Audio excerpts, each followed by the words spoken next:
Welcome to the Benning Report. Coming up in this edition, the 316th dedicates its building to one of its own. And the 11th Engineers in action.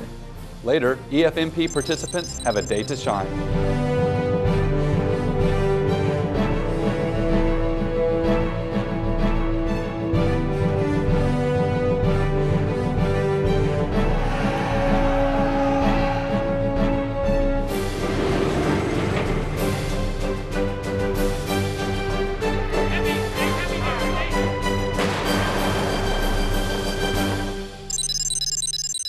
Welcome to the Benning Report. I'm Sarah Tate. And I'm David Wright with the Fort Benning Public Affairs Office. Thanks for watching. The 316th Cavalry Regiment recently dedicated its headquarters to a man that has given over 70 years of selfless service. Alissa Powell shows us how Command Sergeant Major retired Frank Plass witnessed this dedication in his name. Building dedications rarely happen when its namesake is a living hero. But this unique event happened on Fort Benning as the 316th Cavalry Brigade dedicated its headquarters building to retired Command Sergeant Major Frank Plass. Command Sergeant Major Plass, distinguished career, one of 3 individuals who has been awarded the Combat Infantryman's Badge 3 times. So a very significant individual. He is also an infantryman. This is a cavalry brigade, so we are combined arms. We have armor, infantry, and cavalry in this brigade, so it's significant that we're naming our headquarters after a fine infantry non-commissioned officer. Enlisting in the Army in 1938, Sergeant Major Plass has over 70 years dedicated to the Army and its families, with 33 of those years in active service. Sergeant Major Plass has a long history with Fort Benning and also with the 29th Infantry Regiment. One of my subordinate battalions is from the 29th Infantry Regiment, the 1st Battalion, and so it's fitting that, again, he be part of this organization.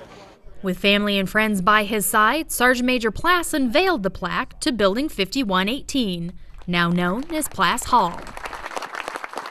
Anytime we can do a dedication to a living hero, it is a fantastic day. The vast majority of our buildings are dedicated to those who have given their lives or who have passed, and it's done after that. So to be able to do that to a living hero is significant. First to fight for the right and to build the nation's might. What was done here today was absolutely wonderful, and it really probably means more to me than it does him. Sergeant Major Plass observes this dedication just before his 92nd birthday in July. As headquarters to the 316th Cavalry Brigade, Plass Hall will be used for administration, logistics, and planning for the many functional training courses under 316th Command. And it's high, high, hey, the Army's on its way. Melissa Bell, Fort Benning TV. Higher education is crucial to the professional development of any officer, regardless of his or her nationality. The School of Professional Military Education offers postgraduate degrees to Spanish-speaking officers from the United States and other nations. Within the Army, there are many options for continuing postgraduate education. For Spanish-speaking officers at the Western Hemisphere Institute for Security Cooperation, such as those in this class, it is no different. Every officer in the U.S. Army should be looking to complete the Command General Staff Officer course in the interest of continued promotion. WHINSEC School of Professional Military Education offers this course in Spanish for both American officers and officers from the armed services of our hemispheric partners. Well, the course basically moves you from a company grade officer to a field grade officer, mostly dealing with perspectives. Most of us, when we came from this course, have worked with battalion, brigades, and companies prior to coming. But this elevates our education in the military sense to the next level, where we work with cooperative agencies to include Department of State, USAID, and in foreign nations as well. The SPME offers a Master's in Military Arts and Sciences, or through a partnership with Troy University, it is possible to earn a Master's in International Relations. The CGSOC course and whatever master program he decides. The CGSOC program by itself provides 12 credit hours toward the Troy University. But the CGSOC program is 80% of the academic load of the Master of Military Arts and Science. The students today culminate 47 weeks of study and look forward to applying these degrees to their future careers. You look at us moving on to be staff officers, we are moving on to be commanders, and we are going to have to work with the partners of our partner nations who are also going to be the leaders of their nations in the future. Mr. Lynette says after you have forgotten everything in your short-term memory, what remains is your education. And our American curriculum of military education is precisely what's being taught throughout the Western Hemisphere. David Wright, Fort Benning TV. Fort Benning is saving money and going green. I take a look at the new wind turbines across post and how they're impacting the bottom line. The installation has taken the lead on energy conservation, serving as a research and development outfit for the latest technology in wind turbines. These cooling towers continuously exhaust air. A fan blows air into the sky. And our wind turbine, or kind of a windmill, if you will, sits on top and it captures that energy. And it puts that energy back in the electrical grid. That energy from one turbine alone is enough to power at least 20 light bulbs day in and day out. Energy that could have been easily wasted. 20 light bulbs may not seem like a lot, but over time, the benefit is significant. If you look back and look at our wind turbine here, that saves us approximately 1 kilowatt per hour, which is worth about 5 cents an hour, which if you start to think about it, you're getting that savings every hour of every day of every year for the next 20 years. That really adds up to a lot of savings over time. Currently, the wind turbines are installed on some of Fort Benning's biggest buildings, helping Fort Benning continue on the path to going green. I think we should be concerned about energy consumption and about our carbon emissions, and we should take energy seriously because Europe is ahead of the game, and so is even India and Japan, and China is of course going to sort of, while they're not caring about building coal plants, they also want to become very energy conscious, and that's energy is the name of the game of survival. So we have to take it very seriously. Coming up next, Warrior athletic trainers take on a ruck march.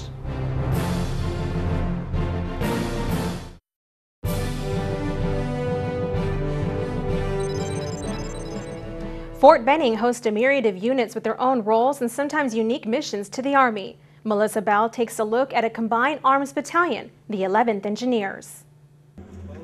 The 11th Engineer Battalion is a complex unit of engineers. From electricians to plumbers and construction to decontamination, this Jungle Cat Battalion does it all. On order, we deploy, we receive and integrate attached engineer units, and we provide mobility, survivability, force protection, and general engineering support for ground forces executing decisive action. This mission makes the engineers a vital member of the Combined Arms team.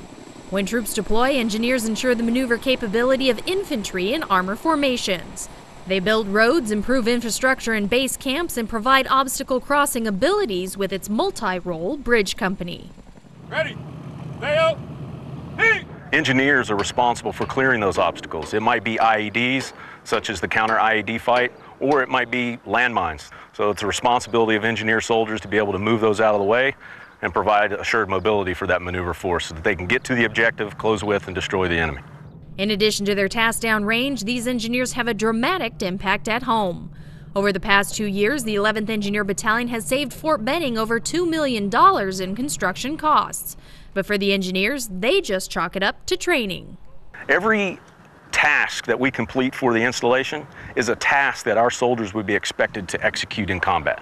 So a horizontal engineering task executed in garrison is the same horizontal engineering task that you could execute in Iraq and Afghanistan. In terms of the vertical component, our soldiers who build up, they do that on a daily basis, and they have the same expectation from the commander when they go downrange. The commander's going to want base camp improvement. The commander's going to want electrical work. He's going to want survey and design work. Our soldiers do that on a daily basis. While at home, this engineer battalion is also responsible for non-traditional tasks like urban search and rescue and mass casualty decontamination.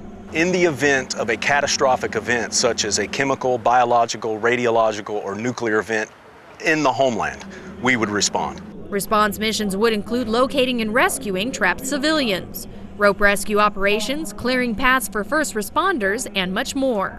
They're very similar to what you see on the news daily when you see urban search and rescue civilian assets being used.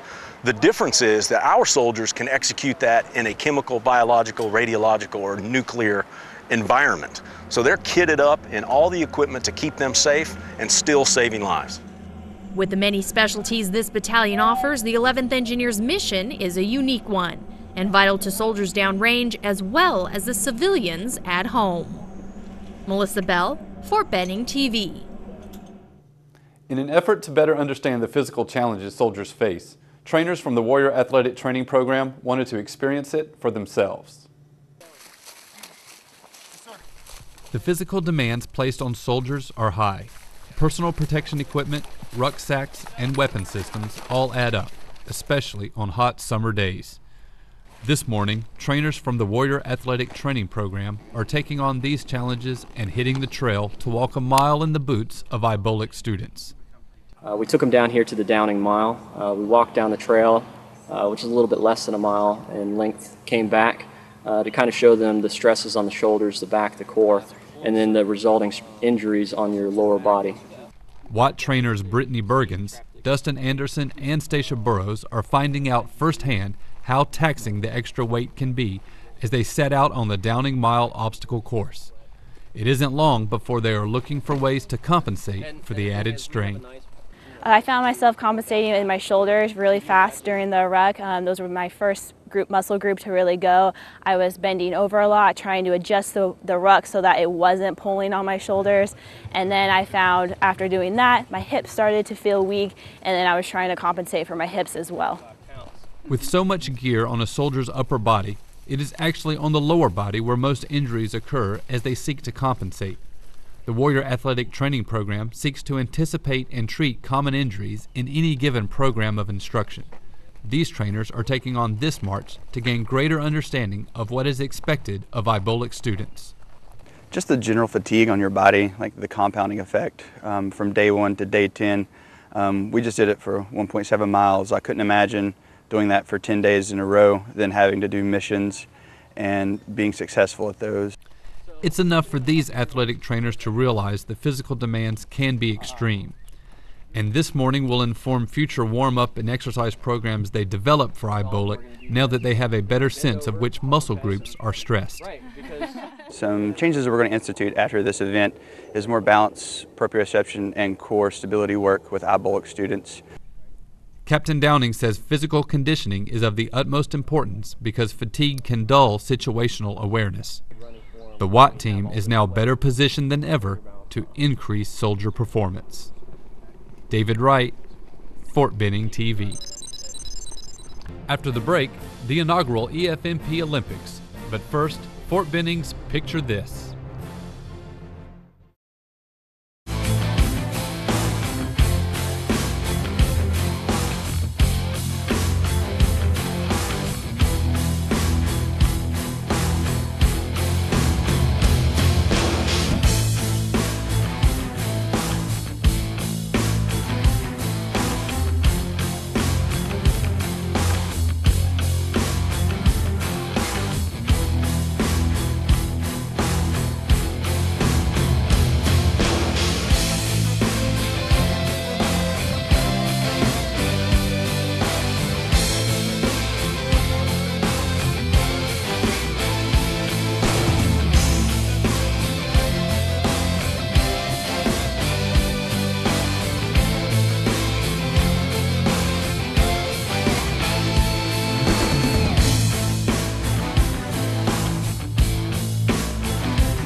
The Army recently celebrated its 239th birthday. Here's a look at some of the highlights of this past year.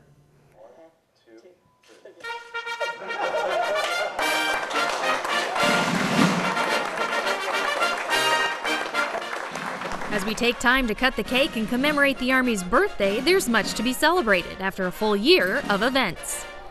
Most recently, Fort Benning held its first ever Olympics event for special needs youth in the Exceptional Family Member Program.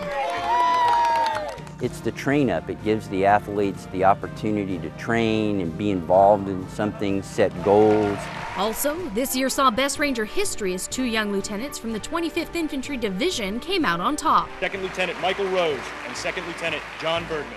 This was the first time any competitor has won in their inaugural attempt. For us to be able to compete on a level with those guys and do well with them, it's just an amazing experience. And the biennial Sullivan Cup competition had armor crewmen from around the world vying for the championship, where in the end it was Fort Benning's own 269 that took home the trophy. Train hard, 2 years, we do this again. Make sure you're ready, and we'll make it even harder next time. Ceremonies were plentiful with changes of commands and even several casings of colors, like the historic 229 Infantry Regiment that dates back to 1813. The organization may go away, but its functions remain. And so we'll continue to produce snipers, mortarmen, and our organization will remain. As we said goodbye to some, we said hello to others, like the soldiers of the 3rd Brigade's 497th Movement Control Team, where friends and family stood by and welcomed them home after a 9-month deployment to Afghanistan. So my grandmother actually got a chance to see me come home this time, so it was just a really joyous moment to know that I had a big, large impact on my family to be with me today. As we celebrate the milestone of another year, we even have something to look forward to after the groundbreaking of a new McBride Elementary School, emphasizing Fort Benning's continuing commitment to Army families. Stay tuned for the completion of this building in the fall of 2016. Melissa Bell, Fort Benning TV. As you saw a bit in those highlights, many in the Exceptional Family Member Program share a desire to compete in sports. The Fort Benning community listened, organizing a multi-sport competition just for EFMP participants, providing an environment for them to shine. Let's take a closer look at this first-time event. 8-year-old Elijah Edwards lit the torch to kick off the inaugural Exceptional Family Member Program Olympics.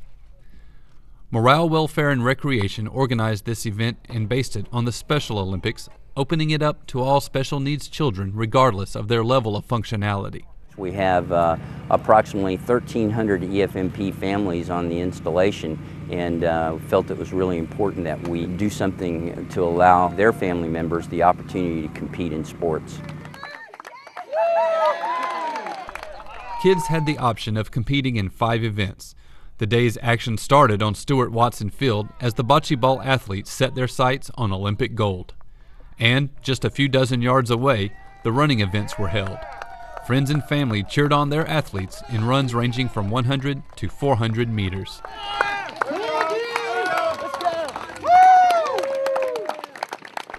Festivities moved indoors to the Family Entertainment Center as Fort Benning's exceptional Olympians took to the lanes and did their best in the bowling event. Later, aquatics and powerlifting took place at Smith Gym to round out the day's events.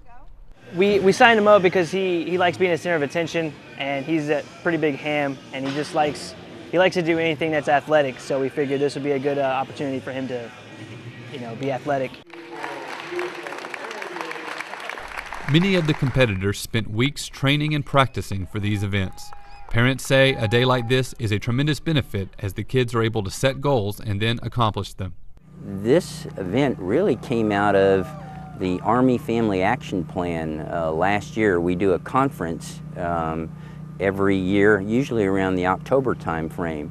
And one of the issues that the family members brought up is that, we don't have something like this on the installation.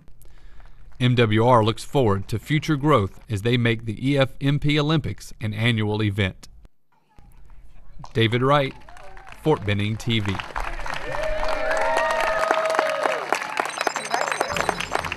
After the break, what to do if you lose or find a pet on Fort Benning.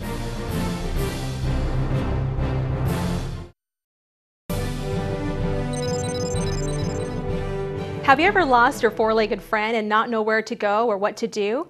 I give you the furry on what you need to know to make sure your pet gets home safely.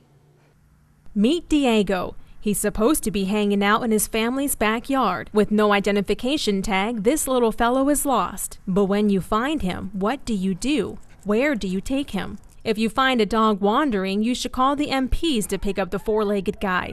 The animals are then turned over to the Tri-County Animal Rescue, whom have a site on Fort Benning, making it easier to find your pet. Their building is conveniently located right behind the vet clinic. The animal rescue holds the pet for 72 hours at their Fort Benning site in hopes their family comes forward, even going as far as posting the lost pet on their Facebook site. Many Good Samaritans try and help out a lost pet by holding them, posting their information on local social media sites. But when the site has a small group, this may hinder the reunion between man and best friend. It's nice that people do that, and it's nice that people care, but that hinders us in doing our job.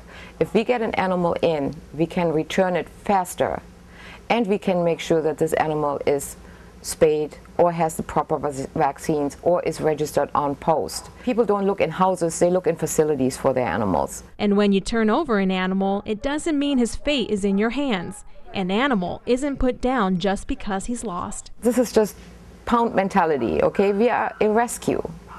And after 72 hours, when no owner appears, this animal rescue starts the process of finding the dog or cat a new home. And with the Fort Benning rescue site, it gives other potential Fort Benning families the ability to adopt Fort Benning lost or unwanted animals. They can come and visit us here. They can come visit us at PetSmart. They can come visit us wherever we are doing adoptions. They can come out to the farm. All they have to do is contact us, and we will gladly gonna make an appointment with them. If you're looking for a lost pet, thinking about adopting, or interested in donating much-needed items, visit the Tri-County Animal Rescue on Facebook or pay them a visit. Believe me, there's much to bark about. Sarah Tate, Fort Benning TV. With the nice weather, pets are spending more time outside, having a better chance of escaping. Yes, that's definitely the case in my house. Just remember the importance of having your pet microchipped and collared with up-to-date information. I agree. That would expedite the process. And that will bring this edition of the Benning Report to an end. But you can watch these stories and others on youtube.com/BenningTV or at benning.army.mil. And you can also like us on Facebook. From the Public Affairs Office, thanks for watching.